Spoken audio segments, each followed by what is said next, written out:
नमस्कार दोस्तों, मैं धीरेन्द्र पुंडीर एक बार फिर अपने YouTube चैनल पर आपका स्वागत करता हूं। फिर कई दिनों बाद आपसे बातचीत, लेकिन इस दौरान उत्तर प्रदेश के चुनाव में अलग अलग जगह पर घूम रहा हूं। चुनाव अब तो काफ़ी हो ही रहा है। आप देख रहे हैं कि नेता अब घर घर पहुंच रहे हैं।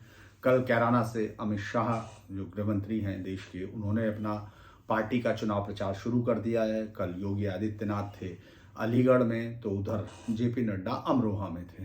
इसके अलावा अलग अलग जगह पर बीजेपी के नेता थे, तो विपक्षी भी अलग अलग जगह से चुनाव प्रचार कर रहे हैं। सवाल ये उठ रहा है, हालांकि मैं तो इधर के काफ़ी जिले अब घूम चुका हूँ, पश्चिमांचल के या पश्चिमी उत्तर प्रदेश के काफ़ी सारे जिले मैंने अब घूम लिए हैं, और जो माहौल है वो भी दिख रहा है। सवाल वाकई है, क्योंकि ये चुनाव एक तरह से अब या इसके बाद आने वाले तमाम चुनाव ऐसा लगता है जैसे सोशल मीडिया पर लड़े जा रहे हों, जैसे यूट्यूब पर आप चुनाव लड़ रहे हो, जैसे आप स्क्रीन पर चुनाव लड़ रहे हो। हजारों लोग रोज अपने अलग अलग वीडियोस के सारे वो समाचार के तमाम अलग अलग एंगल ला रहे हैं, और चूंकि लोग इतने ज़्यादा वोकल भी हैं, तमाम चीज़ें भी हैं पश्चिमी उत्तर प्रदेश में या उत्तर प्रदेश और बिहार के राज्यों में, आप काफ़ी बोलते हुए देखते हैं लोगों को, वो काफ़ी बोलते हुए हिचकते नहीं है, तो वो आपको अलग अलग दृष्टि से ये पूरा चुनाव दिख रहा होगा। लोग अलग अलग अपने ही समझ के हिसाब से उसको रेखांकित कर रहे हैं, लेकिन उसमें एक चीज़ ज़रूर है, अगर आप अपनी समझ से करते हैं तो वो चीज़ दिखती है, लेकिन अगर आप किसी उद्देश्य के साथ कर रहे हो तो वो भी दिखता है। तो मुझे लगता है कि इसीलिए मैं कई बार अपने दर्शकों के लिए इस चीज़ को साफ करने की कोशिश करता हूं कि ये चुनाव जो मैं आपसे शेयर कर रहा हूं ये मेरे नज़रिए से है, इसको मैं कैसे समझ रहा हूं उसको आपके साथ शेयर करता हूं। इस बार हम लोग बात करते हैं, चलिए बात लंबी हो जाती है तो लोग निकल जाते हैं, उनको शायद लगता नहीं। मेरा आज का जो शुरुआत है, हालांकि मैं कोशिश करता हूं कि हर बार आपके साथ रोज़ बात करूं, रोज़ नहीं तो हफ्ते में एक बार बातचीत करने की कोशिश करूं, जिसमें मैं कामयाब नहीं हो पाता। लगातार घूमता रहता हूं और रात देर तक होटल्स पहुंचने में बहुत देर हो जाती है। मुझे लगता है कि इस चुनाव में अलग अलग मुद्दों पर बात करनी होगी, उन पर मुझे लगता है आपके साथ डिटेल से बातचीत करनी, एक एक मुद्दे पर, शायद तब आपके साथ ज्यादा सही से मैं अपने विचार पहुंचा पाऊंगा। आज हम लोग बात करेंगे जो अभी तक मेरी नजर में चुनाव क्या है, उत्तर प्रदेश का चुनाव किस किस के बीच में लड़ा जा रहा है, कौन मुख्य मुद्दा है और किस नेता पर लोग दांव लगा रहे हैं। ये अगर आप देखें, दांव का मतलब कोई ये मैं जुए के तौर पर नहीं कह रहा हूं, मैं कह रहा हूं कि लोग किस पर अपना यकीन दिखाने की कोशिश कर रहे हैं।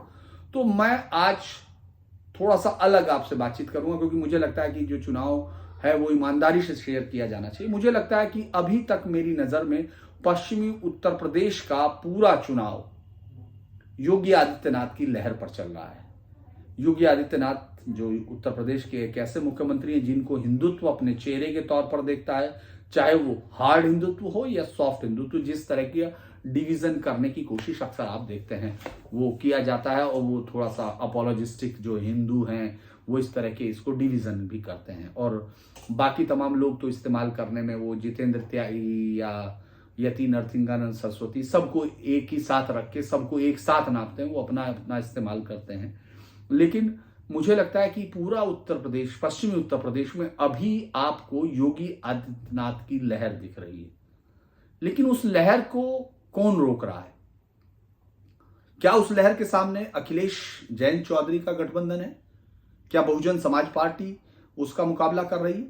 या फिर कांग्रेस की प्रियंका गांधी अपने जोरों शोरों से जिस तरह का वो बयान दे रही है? मैंने फिर कहा कि जिस सोशल मीडिया पर लड़ा जा रहा हुआ चुनाव है तो हर कोई ताकतवर दिख सकता है, ओवैसी भी ताकतवर दिख सकता है, और एक अकेला कैंडिडेट जो निर्दलीय लड़ रहा है वो भी बहुत ताकतवर दिख सकता है, क्योंकि वो भी सीधा प्रधानमंत्री नरेंद्र मोदी को चुनौती देने से नीचे नहीं उतरेगा।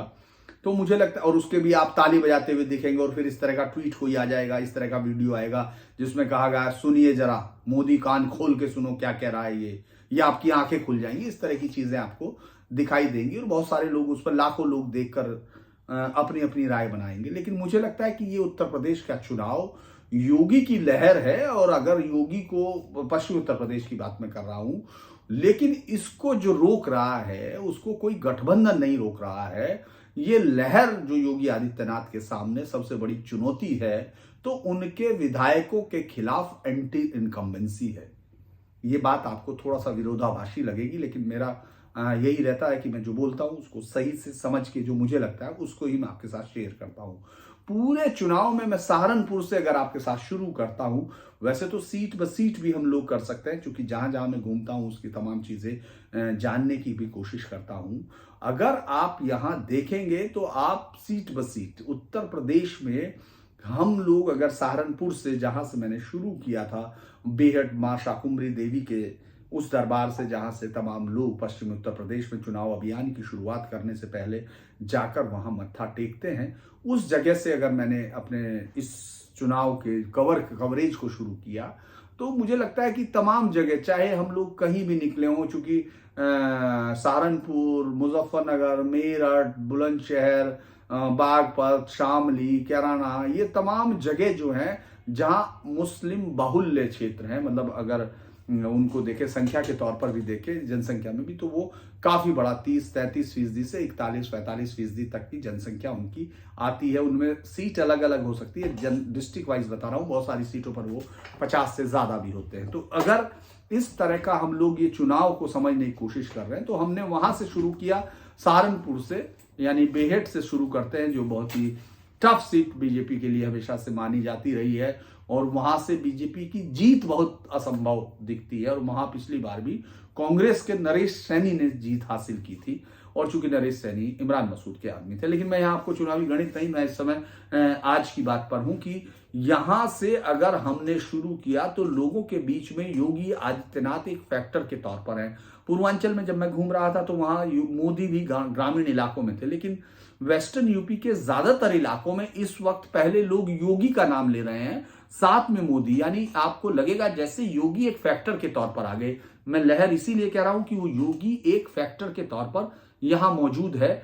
आप किसी भी विधानसभा में किसी भी जातीय ग्रुप में चले जाइए, किसी भी धर्म के ग्रुप में चले जाइए, किसी भी उम्र के ग्रुप में चले जाइए, और किसी भी इकोनॉमिक क्लास के बीच में चले जाइए, आपको वहां योगी प्रेजेंट दिख रहे हैं। ज्यादातर हिस्सों में योगी के कुछ कामों की तारीफ हो रही है, ज्यादातर काम उनके लोग तारीफ कर रहे हैं, और कुछ कामों के लिए विपक्ष उनको, जो जातीय और धार्मिक समूह उनके इस समय चुनावी गणित में साथ नहीं है, वो उनके खिलाफ खड़ा है। लेकिन वो उनके खिलाफ खड़ा है या उनके समर्थन में, यानी एक लहर के तौर पर आपको यहां योगी दिखाई देते हैं, योगी आदित्यनाथ यहां खड़े दिखते हैं।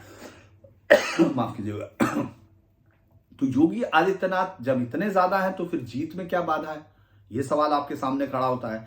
लेकिन अगर आप यहां देख रहे हैं तो योगी आदित्यनाथ को सबसे ज्यादा उनके मौजूदा विधायकों की, जो उनके खिलाफ जिस तरह का माहौल है, जिस तरह से लोग उनके विधायकों से नाराज है, जिन जिन सीट पर उनके विधायक थे, क्योंकि काफी बड़ी संख्या में तादाद में यहां उन लोगों ने जीत हासिल की थी, लगभग वेस्टर्न यूपी पूरी तरह से बीजेपी के पक्ष में दिख रहा था।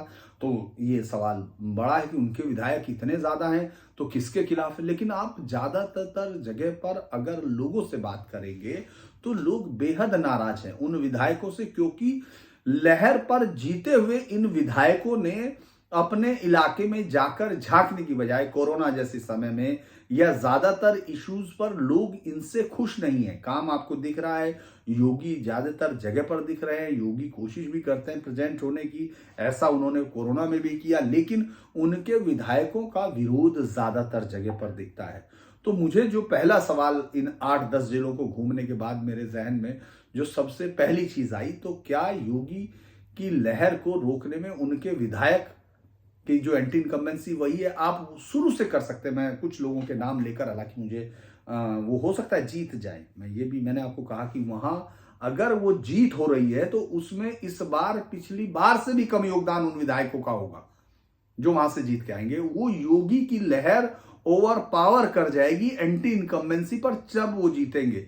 ये हो सकता है बहुत सारे आप दर्शकों को अजीब सा लगे, लेकिन मैं आपको फिर बता रहा हूं कि वहां से लेके मुस्लिम ग्रुप जो मैंने अलग अलग लोगों से बात की, अलग अलग गांवों में जाकर बात की, मुस्लिम्स लोगों ने, जो मुस्लिम समुदाय है जिसको ये माना जा रहा है समाजवादी पार्टी इस बार सबसे बड़ी संख्या में उनके वोट हासिल करेगी, उन लोगों ने भी, वो जो कट्टर विरोधी है, उन लोगों ने भी ये कहा कि योगी का एक काम अच्छा रहा। किसी ने उसमें, सबसे ज्यादा लोगों ने खैर कानून व्यवस्था पर माना। मैं विरोधी ग्रुपों की बात कर रहा हूं कि उन्होंने जो विरोधी गुट जो इस बार वोट देंगे, जो जम समुदाय का जो हिस्सा वोट करेगा इस बार, जो जो साफ तौर पर कह रहा है कि वो योगी सरकार के खिलाफ खुलकर वोट करेगा, वो उसको बदलना चाहता है। महंगाई बढ़ गई है, ये सबसे पहला सवाल उनका था कि महंगाई बढ़ गई है। उसके बाद आवारा पशुओं की कहानी है, उसके बाद फिर कोई काम नहीं हुआ, और उसके तीसरे चौथे के बाद फिर वो पूरे देश की राजनीति में बीजेपी को घसीटना शुरू कर देता है। फिर उसको मोदी से परेशानी होती है, तमाम चीजों से फिर उसको परेशानी। फिर लेकिन कानून व्यवस्था एक ऐसा मुद्दा है जिससे योगी ने इस पूरे इलाके में अपने आप को एक ब्रांड के तौर पर स्थापित किया। महिलाओं का बहुत बड़ा हिस्सा, चाहे उसमें मुस्लिम महिलाएं हों, क्योंकि मुस्लिम महिलाओं से बात करना इसलिए भी थोड़ा सा मुश्किल होता है क्योंकि आप जब सड़क पर माइक लगाते हैं तो चूंकि वो बुर्का पहने हुए हैं ज्यादातर महिलाएं, आप कैसे पहचानेंगे, क्योंकि वो बुर्का पहने हुए हैं ज्यादातर, वो सब या हिजाब लगाए हुए हैं। लेकिन अब जब उनके बाजार में आप, चूंकि ज्यादातर वो अपनी कम्युनिटी के बाजारों में आपको ज्यादा दिखाई देंगी, जो उनकी कम्युनिटी का बहुतायत वाला ये अंतर आपको साफ दिखता है। इस पर हो सकता है बहुत सारे लोगों को ये समझ में ना आए कि गणित क्या है, लेकिन वो आप जाकर वेस्टर्न यूपी में समझ सकते हैं। तो उनमें अगर आप वहां माइक लगाते हैं तो इसको एक अभद्रता भी माना जाता है, और वहां के लोग नाराज भी हो सकते हैं, क्योंकि वो तो बातचीत करना चाहती हैं, लेकिन बाजार में जो दूसरे लोग हैं वो तुरंत उस समुदाय के आ जाएंगे और आपको इस बात के लिए लानत बनामत भी कर सकते हैं। कई बार नहीं भी करते हैं और कई बार कर भी देते हैं। तो इसीलिए इसको सही नहीं माना जाता। हम लोगों ने अलग अलग समय पर कोशिश की, जैसे कुछ लोगों से कहा कि हम लोगों को बात करनी है, जैसे स्कूल में करनी है, उसमें करनी है, तो वो एक ऐसा लगता है कि जैसे एक कंट्रोल्ड ग्रुप है, उसको वही सारी राय देनी है। लेकिन इसके बावजूद कई जगह पर कई महिलाओं ने, कई बच्चियों ने, माफ कीजिएगा, कई बच्चियों ने और कई महिलाओं ने साफ तौर पर योगी की सुरक्षा मुद्दे पर उनको तारीफ की। उन्होंने इस बात को कहा कि हमको योगी जी की इस जो महिलाओं के साथ जो हुआ, बच्चियों के साथ जो होता है, और हमने सुरक्षा महसूस की। हमको जाते वक्त डर लग रहा था, तब हम बताते नहीं थे घर आके, क्योंकि उससे हमारा स्कूल जाना बंद हो जाएगा या लड़ाई झगड़े हो जाएंगे, और उसमें किसी को कुछ हो जाएगा तो भी हमारे मत्थे आएगा, जो पढ़ाई हर हालत में ही बंद हो जानी है। वो बात उनके पास उस ग्रुप में रही, यानी महिलाओं के खिलाफ कई सारी, जैसे मैं आपको उदाहरण सही दे रहा हूं। मैं गया, बागपत में था, तो बागपत में एक स्कूल जो कि लीडर्स चलाते हैं कारेलडी के, चूंकि अब आजकल कॉलेजों का धंधा ज्यादातर नेताओं के पास ही है, तो वो चलाते हैं। वो अच्छा स्कूल, अच्छा इंस्टीट्यूट है, सारी चीजें हैं। तो उन्होंने बड़ी मदद भी की कि मैंने कहा कि मुझे बात करा दी, क्योंकि आजकल कोरोना के चलते स्कूल बंद है, कॉलेज बंद है, तो हम लोगों को जो छात्रों का व्यू जानने के लिए अलग अलग तरीके की कोशिश करनी पड़ती है। मैंने कहा, उनसे अनुमति ली मैंने जाकर कि मुझे बात करनी है क्या ये। उन्होंने भी बड़ी सदास्यता से कहा कि ठीक है, मैं बच्चों को बुलवा देता हूँ। तो हमने कहा कि अगर आप लड़कियां भी बुलवा देंगे तो बेहतर होगा।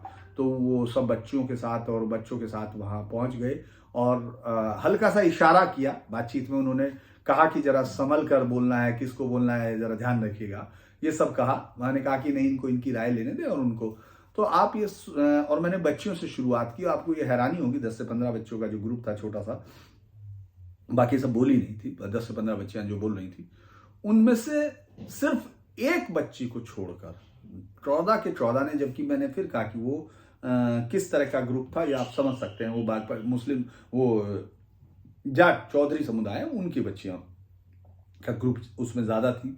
उन्होंने कहा कि हमको तो वोट योगी को देना है।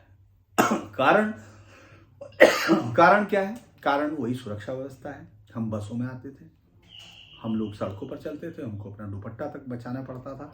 ये सब शब्दों के साथ जब बोल रहे थे तो उनमें ये कहीं नहीं लग रहा था। मैंने एक तीखा सवाल किया कि लेकिन अगर आपके परिवार में मना किया गया, पिताई ने मना किया है, भाई ने कहा या चाचा ने कहा, तो उन्होंने कहा कि बटन तो हमको ही दबाना है। यानी महिलाओं के अंदर इस तरह का। फिर मेरठ में एक अल्पसंख्यक जो बच्चे जहां पढ़ते हैं, एनरोलमेंट 99% है मुस्लिम बच्चियों का। उस स्कूल की टीचर से जब मैंने बात की, बहुत सारे टीचर से, तो उन्होंने कहा कि जो अलग अलग इलाका है मेरठ में, जैसे शाहपीर है, गुलमर्ग है, ये तमाम चीज़ें, वहाँ से आने वाली बच्चियाँ उन टीचर्स को बोलती थी कि अब हमको एक चीज़ अच्छी लगती है कि कम से कम हमको वहाँ बकरों के और उसके बीच में जो बाजार में घूमते हुए और उसके बाद शोहदों के जो आवारा टिप्पणियाँ थी उनसे बचाव मिलता है। स्कूल की टीचर्स का कहना था कि हमने कभी शिकायत नहीं की कि पुलिस को हम कह दें, लेकिन महिला जो भी स्कूल है, जो बच्चों के स्कूल है, उनके बाहर अब पुलिस खड़ी रहती है और उनको वो याद था, रोमियो स्क्वाड उनको याद था। बहुत सारे लोग भूल चुके होंगे, हालांकि सरकार पर सबसे पहला हमला, सरकार का फैसला भी रोमियो स्क्वाड था और सरकार का सबसे पहला सरकार पर हुआ विपक्षियों का हमला भी रोमियो स्क्वाड पर था। वो याद नहीं है, लेकिन बच्चियों को वो याद है। आप अलग अलग जगह जाएंगे तो वो आपको बताती हैं। यानी महिलाओं में योगी एक बड़े फैक्टर के तौर पर है। एक जगह एक महिला, चूंकि मैंने बीच में रुककर गाड़ी रोकी क्योंकि वो सांडों को भगा रही थी, जो सांड और आवारा पशु खेतों में घुस गए थे, लकड़ी लेकर उनके पीछे भागी जा रही थी। मैंने कहा क्या हुआ, मैंने गाड़ी रुकवाई, शॉट लिया उसका, तो उसने कहा कि हमारी जिंदगी हराम हो गई, हम रात में उठ उठ के गा रहे हैं, ये कर रहे हैं, नरक कर दिया है। तो हमने कहा तो फिर इस बार आप सरकार बदलेंगी? उन्होंने कहा सरकार बदलने वाली बात आपको कहाँ से सूझ गई? उन्होंने अपनी भाषा में कहा कि यो कहाँ से सोच रहे हो? तो हमने कहा नहीं आपको रात रात, तो उसने कहा नहीं सरकार तो हमको योगी की ही चाहिए। तो इस तरह की चीजें मुझे लगा कि अलग अलग समय पर अलग अलग चीजें हैं और बहुत सारे खिलाफ जो, जैसे छपरोली को अगर मैं छोड़ दूं, छपरोली में किसी ने किसी काम की तारीफ नहीं की योगी जी के।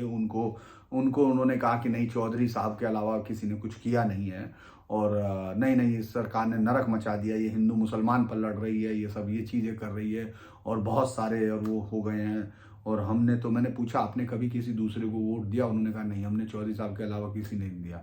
उन्होंने कहा साहब हम तो, जब से एक बुजुर्ग आदमी थे, उन्होंने कहा पहले हमारे पिता ने दिया, इनके पिताजी को, फिर इनके पिताजी को, उनके पिताजी ने दिया था और अब हम इनको दे रहे, आगे बच्चों को कह के जाएंगे कि इनके बच्चों को दें। तो वो इस तरह के अगर ग्रुप को हम छोड़ दें कानून व्यवस्था पर, तो बाकी सब जगह कानून व्यवस्था पर योगी जी को काफी नंबर दिए। यहां तक कि मैं नाम, एक इस्लामपुर भैसाणी गांव में जो 8,000 की वोटिंग मुस्लिम वोटर का गांव है, सबसे बड़ा गांव है अगर हम शामली में थाना भवन कॉन्स्टिट्यूंसी का देखते हैं। हालांकि वो कन्वर्टेड राजपूतों का गांव है, वहाँ पुंडी राजपूतों का कन्वर्जन था, उनके लोगों का गाँव है।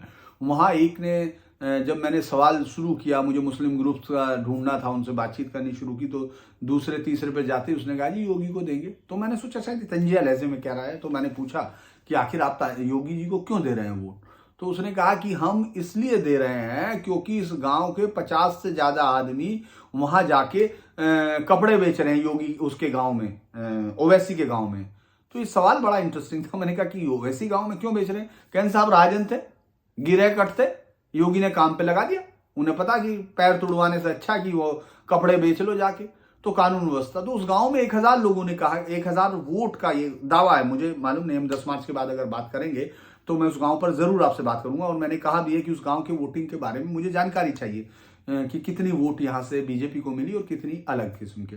तो ये अलग अलग हिस्सों में, देवबंद के एक गांव में मान की गांव था जो मुस्लिमों का गांव था, मैं निकला ऐसे ही, तो मैंने कहा कि चलो यहाँ पूछते हैं कि अखिलेश को क्या है। तो वो प्रधानपति, मतलब कहना चाहिए, वो संघ का अध्यक्ष भी है, प्रधान। उसने कहा साहब हम तो सीधे तौर पर योगी को देंगे। तो मैंने कहा कि वो तो 80-20 की बात कर रहे हो, देवबंद में तो ठोकने के लिए उन्होंने डीएस सेंटर खोला। तो उसने कहा जी जो बदमाश थे वो तो मारे ही जाएंगे, उनको रोकने में क्या जा रहा। और इस गांव में सड़कें बनी तो, और कानून व्यवस्था सुधर गई, वरना जी हम पैसे लेके इस गांव में आते नहीं थे, गांव के बाहर हमारे झोटे खुद जाते थे। तो ये अलग बात है। मैं वापस उस पर जाता हूं कि योगी जो है एक ब्रांड के तौर पर, एक लहर के तौर पर वहां दिखाई दे रहे हैं। अब मैं आपको उदाहरण देता हूं, जैसे हम लोग भायला, रणखंडी, जो लोग इस इलाके को समझते हैं, 2 सबसे बड़े गांव हैं जो राजपूतों के गांव हैं। देवबंद राजपूत बाहुल्य सीट है। लोगों को अक्सर याद होगा जब पिछली बार चुनाव हुआ था 2017 का, अगर आप लोगों को जरा सा शौक है खबरों की वास्तविकता जानने का और उनकी जो गहराई तक जाने का, तो आप देखिएगा, टाइप कीजिएगा कि ईवीएम स्कैम और देवबंद और ये सब। तो पिछली बार अंग्रेजी मीडिया जो दिल्ली में बैठता है और जिसको हर काम जो है जितेंद्र त्यागी या धर्म संसद को लेकर है, जो डीजीपी मुस्तफा के जो बयान है अगर वो सुन ले पंजाब के, उससे पहले भी मुझे याद है एक बार जब वो एडीजीपी थे तो उसने तब बाकायदा इसी तरह की बहुत ही उत्तेजक तकरीरें की थी कि मैंने कैसे मस्जिदें खुलवाई और मैं अभी ये कर रहा हूँ और तमाम चीज़ें।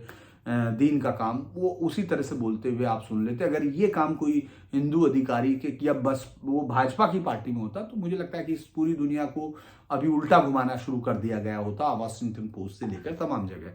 लेकिन मैं चूंकि बात उस पर नहीं कर रहा हूं, तो अगर हम उसको गौर करते हैं योगी जी के साथ, वो राजपूतों के उस गांव में भायला में, तो वहां के विधायक को उन 2 बड़े राजपूत गांव में एंट्री नहीं है, वो लोग उसको घुसने नहीं दे रहे हैं।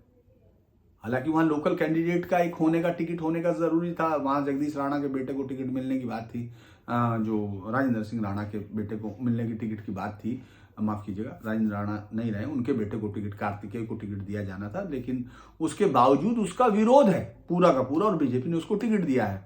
उसी तरह से लोगों को मृगांका के टिकट पर भी बहुत वो था। इसके अलावा चूंकि चुनाव हारने के बाद बहुत दिक्कतें, और एक सीट ऐसी जहां उसको एक एक वोट पर लड़ना है। नाहिद हसन, अब तो नाहिद हसन नहीं लड़ रहा है, लेकिन उससे पहले नाहिद हसन के वोट को लेकर पूरा ये था कि पूरी लड़ाई होगी, एक एक चीज पर युद्ध होगा, और ऐसे में बहुत मुश्किल है कि वो जीत पाए, क्योंकि वो सिर्फ जातीय दम पर वहां खड़ी है, उनके पास अपना वोट नहीं है।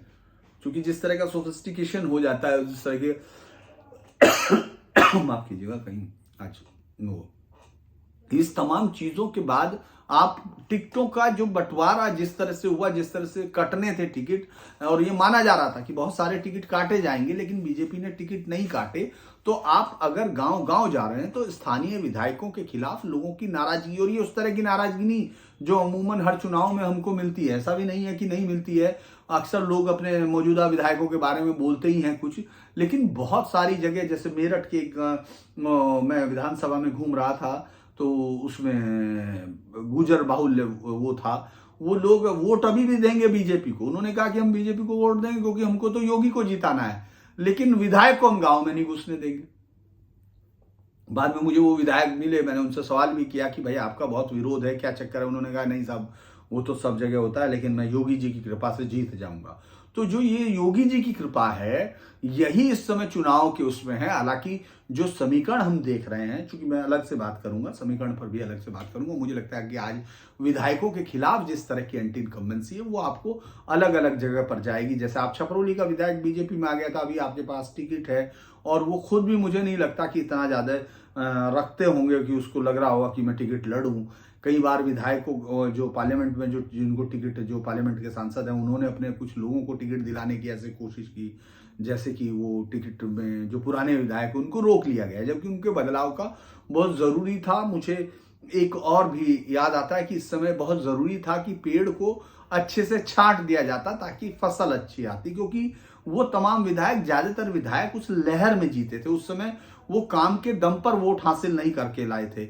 इस बार योगी जी के सामने जो सबसे बड़ी समस्या है वो ये है कि उनको, जब मोदी 2017 में चुनाव को लीड कर रहे थे और सिर्फ वही घूम रहे थे, उन्हीं के नाम पर चुनाव लड़ा जा रहा था और वही चेहरा भी दिख रहे थे, उस वक्त कोई एंटी इनकम्बेंसी बीजेपी के खिलाफ नहीं थी।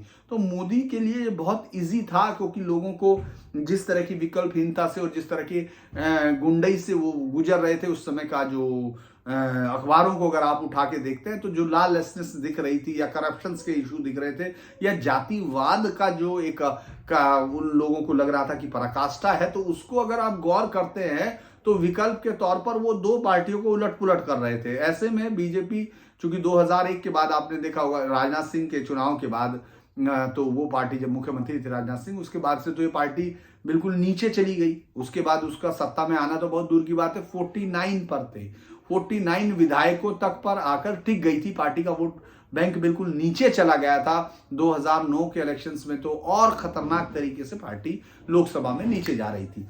ऐसे में जब मोदी आए तो उनके पास, उनको टिकट भी देने के लिए बहुत ज्यादा वो नहीं था कि उस समय टिकटों के लिए बहुत बड़ा मारामारी हो या पोजीशन हो, लेकिन वो एक आंधी में जीत गए।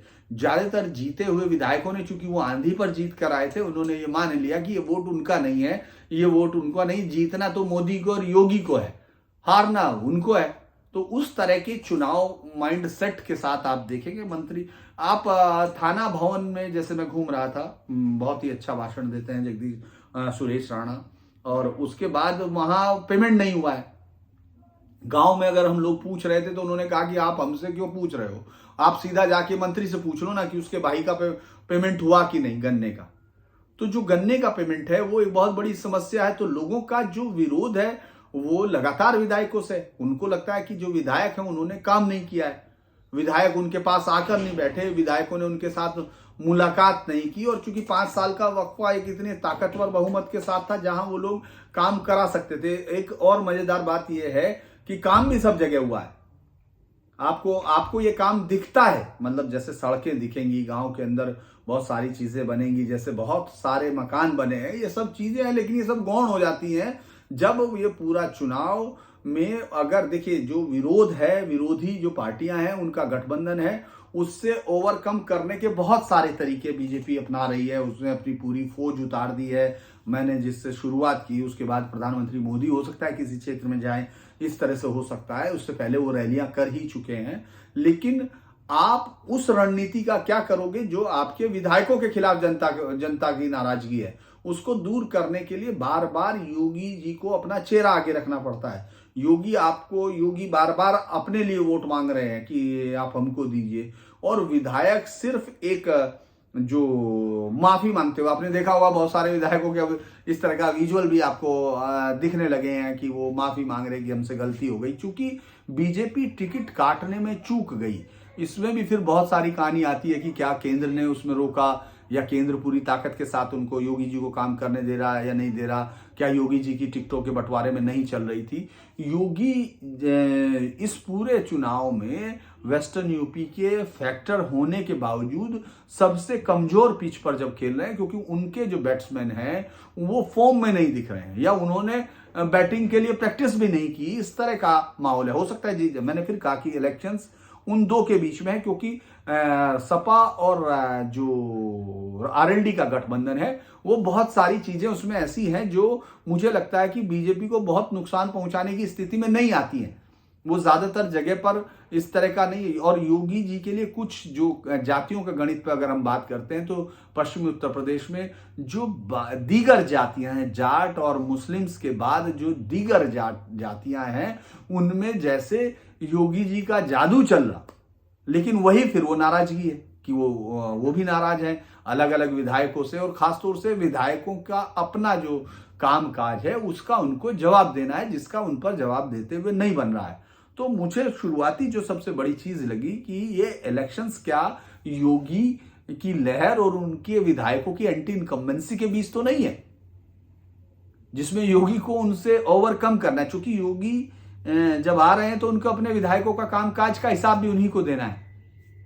अपने लिए तो वोट मांगनी है, अपनी सरकार बनाने के लिए वोट मांगनी है, अपने विधायकों के कामकाज के लिए भी उनको जनता को ये यकीन दिलाना कि इस बार उनका जो है नियंत्रण बहुत प्रभावी होगा, और कोई काम रुक गए तो वो इस बार पूरे हो जाएंगे। ऐसा बहुत बार लगता है कि जो एंटी इनकम्बेंसी उनके विधायकों के खिलाफ है वो सरकार के खिलाफ नहीं है। मतलब ये बड़ा इंटरेस्टिंग है ये, और बड़ा विरोधाभासी भी आपको लग रहा होगा, लेकिन जब आप सड़क पर जाते हैं तो आपको दिखेगा। आप बाजार में, किसी भी कौम में, किसी भी कास्ट में जब आप पूछते हैं तो वो योगी के काम की तारीफ कर रहे हैं, कुछ कामों को गिनवा भी रहे हैं कि ये अच्छा है, ये बेहतर है, ये नहीं है।